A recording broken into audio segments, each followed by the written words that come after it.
আজকে আমরা বেড়াতে বেরিয়ে পড়লাম। আমরা চলে যাব আজকে সিলেটের প্রত্যন্ত একটি গ্রামে, যেখানে নেই শহরের যান্ত্রিকতা এবং গাড়ির শব্দ কোলাহল। সেখানে রয়েছে নিস্তব্ধতা, নীরবতা এবং প্রাকৃতিক সাথে মিলেমিশে এক অপার সৌন্দর্য।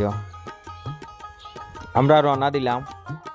আমরা যেতে যেতে অনেকটা পথ পাড়ি দিতে হবে। দীর্ঘ 2 ঘন্টা আমাদের গাড়ি চলার পর আমরা আমাদের কাঙ্ক্ষিত স্থানে এসে পৌঁছলাম।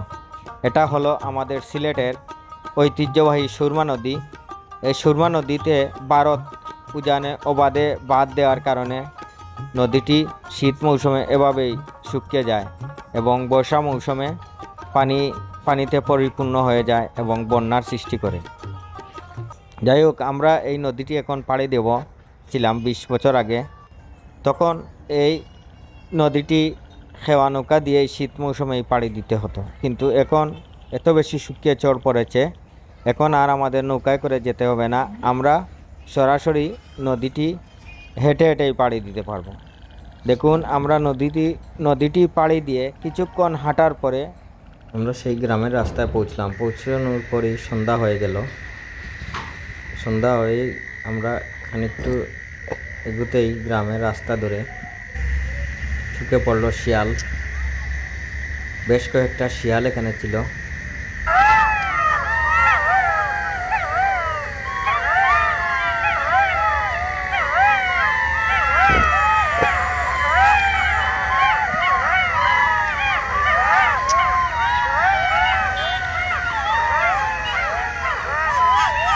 বাবা, শিয়ালগুলো কিভাবে ঢাকাঢাকি শুরু করলো! আমরা বয়ে একটু বলতে গেলে আমরা এই জায়গা থেকে একটু দৌড়েই পালিয়ে একটু নিরাপদ জায়গায় গেলাম।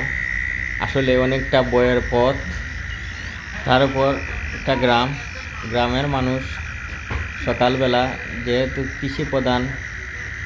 কৃষিকাজ মানুষের প্রধান কাজ, তাই গ্রামের মানুষ এশার নামাজ আদায় করে খুব একটা রাস্তাঘাটে দেখা যায় না, তারা ঘুমিয়ে পড়ে।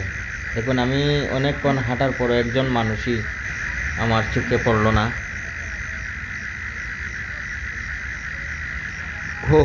যত এগুচ্ছি শীতটা তত জেঁকে ধরছে।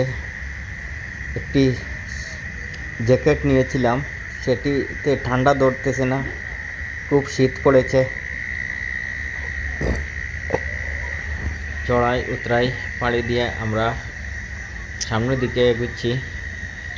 দেখা যাক, এখানে অনেক সময় জঙ্গলের ভয়ঙ্কর প্রাণী এসে থাকে, যেহেতু ভারত পাশে রয়েছে, অনেক উঁচু উঁচু পাহাড় রয়েছে ওইদিকে এবং ঘন জঙ্গল রয়েছে।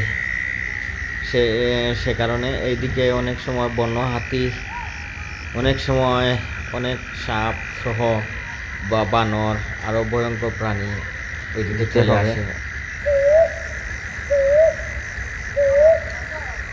তার উপর পেঁচার ডাক অনেকটাই ভয়ানক লাগে। রাতের বেলায় এই ডাকগুলো আসলে খুব একটা ফিলিংস দেয়, আবার ভয়ও লাগে। যারা ভূত প্রেত নিয়ে খুব বেশি ভয় পায়, তাদের জন্য তো একটা ভয় লাগার কারণ। এখানে কয়েকটি পেঁচা ডাকছে, তার মধ্যে একটাকে আমার মোবাইল দিয়ে ক্যাপচার করতে সক্ষম হলাম। দেখুন, গাছের ডালে বসে আছে, আর হয়তো ওর সঙ্গী ওকে ডাকছে রাতের আধারে, শীতের মধ্যে।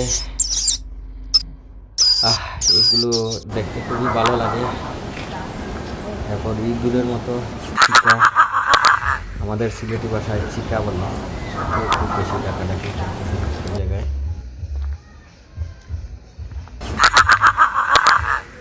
এটি হলো একটি বনবিড়াল।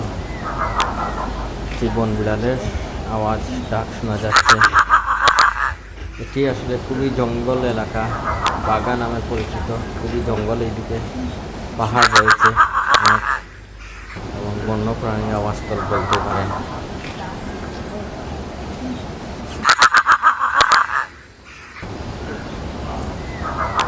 সম্ভবত বনবিড়াল এই পাশেই, এই ঝুপের মধ্যেই সে ডাকছে। সম্ভব হলে খুঁজে বের করে আপনাদেরকে দেখানোর চেষ্টা করব, কিন্তু প্রচণ্ড শীতে কষ্ট হচ্ছে। চ্যানেলটি যদি ভালো লাগে তাহলে সাবস্ক্রাইব করবেন, আপনাদের কাছে অনুরোধ রইল। দেখুন দুইটা কি সুন্দর বনবিলাল, তাদেরকে পেয়ে গেলাম। দেখুন অনেক খোঁজাখুঁজি করার পর তাদেরকে পেলাম।